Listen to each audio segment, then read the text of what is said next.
महाशिवरात्रि की कथा।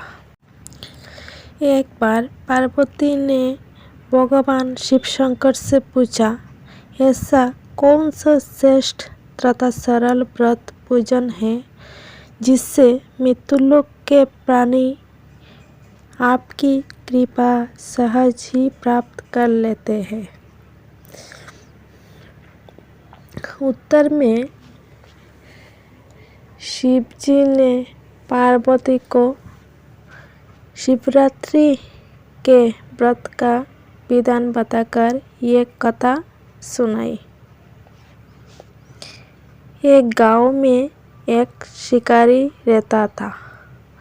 पशुओं की हत्या करके वो अपने कुटुंब को पालता था। वो एक साहूकार का ऋणी था, लेकिन उसका ऋण समय पर ना चुका सका। क्रोधवश साहूकार ने शिकारी को शिव मठ में बंदी बना लिया। संयोग से उस दिन शिवरात्रि थी।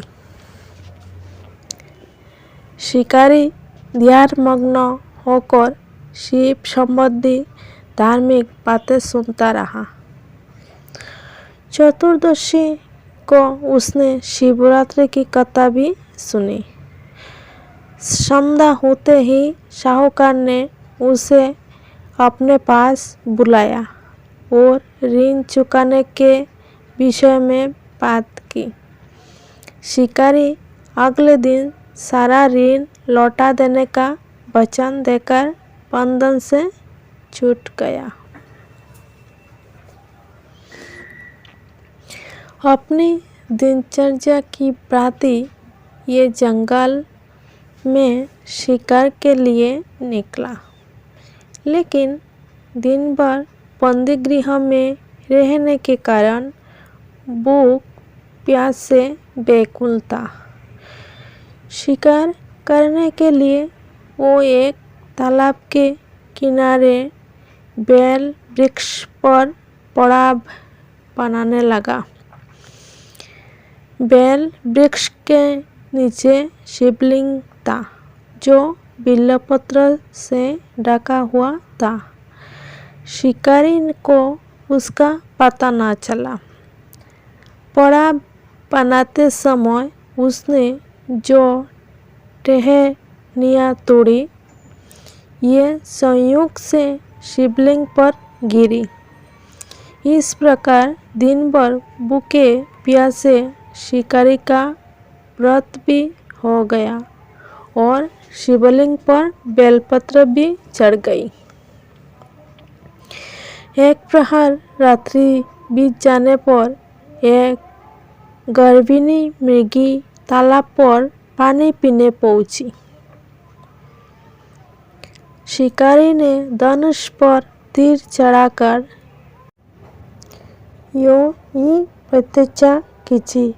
मृगी बोली, मैं गर्भिणी हूँ, शीघ्र ही प्रसव करूँगी।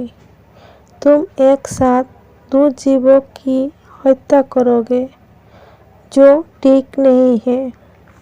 मैं अपने बच्चे को जन्म देकर शीघ्र ही तुम्हारे सामने प्रस्तुत हो जाऊंगी, तब तुम मुझे मार लेना।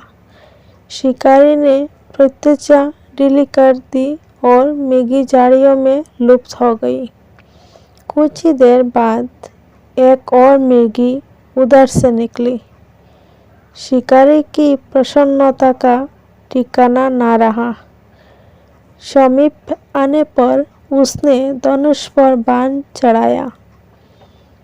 तब उसे देख मृगी ने विनम्रतापूर्वक निवेदन किया, हे पारदी, मैं थोड़ी देर पहले ही ऋतु से निर्गत हुई हूँ।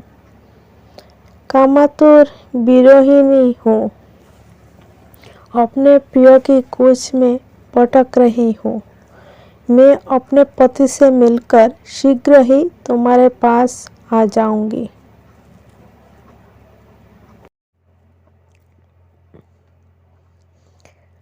शिकारी ने उसे भी जाने दिया। 2 बार शिकार को कूकर उसका माथा टनका। वो चिंता में पड़ गया। रात्रि का आखिरी पहर बीत रहा था। तभी एक अन्य मृगी अपने बच्चों के साथ उधर से निकली। शिकारी के लिए ये स्वर्णिम अवसर था। उसने धनुष पर तीर चढ़ाने में देर न लगाई। वो तीर चुड़ने ही वाला था कि मृगी बोली, हे पार्वती, मैं इन बच्चों को पिता के हवाले करके लौटाऊंगी। इस समय मुझे मत मारो। शिकारी हंसा और बोला, सामने आए शिकार को छोड़ दो। मैं ऐसा मूर्ख नहीं। इससे पहले मैं 2 बार अपना शिकार खो चुका हूँ। मेरे बच्चे भूख प्यास से तड़प रहे होंगे।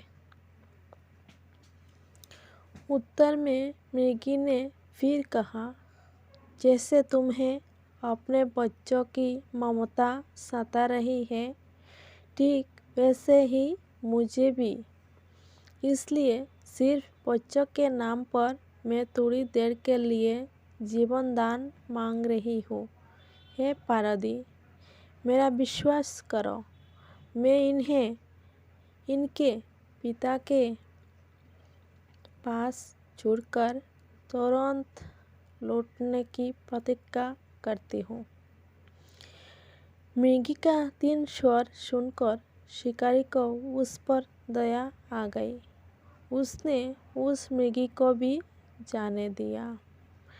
शिकार के अभाव में बेल वृक्ष पर बैठा शिकारी बेलपत्र तोड़ तोड़ कर नीचे फेंकता जा रहा था। पड़ते को हुई तो एक हष्ट पुष्ट मृग उसी रास्ते पर आया। शिकारी ने सोच लिया कि इसका शिकार वो अवश्य करेगा। शिकारी की तनी प्रत्युषा देखकर मृग विनीत स्वर में बोला, हे पार्वती भाई, यदि तुमने मुझसे पूर्व आने वाले 3 मृगियों तथा छोटे छोटे बच्चों को मार डाला है, तो मुझे भी मारने में विलंब ना करो, ताकि उनके वियोग में मुझे एक क्षण भी दुख न सहना पड़े। मैं उन मृगियों का पति हूँ। यदि तुमने उन्हें जीवन दान दिया है तो मुझे भी कुछ क्षण जीवन दान देने की कृपा करो। मैं उनसे मिलकर तुम्हारे सामने उपस्थित हो जाऊंगा। मृग की बात सुनते ही शिकारी के सामने पूरी रात का घटना चक्र घूम गया।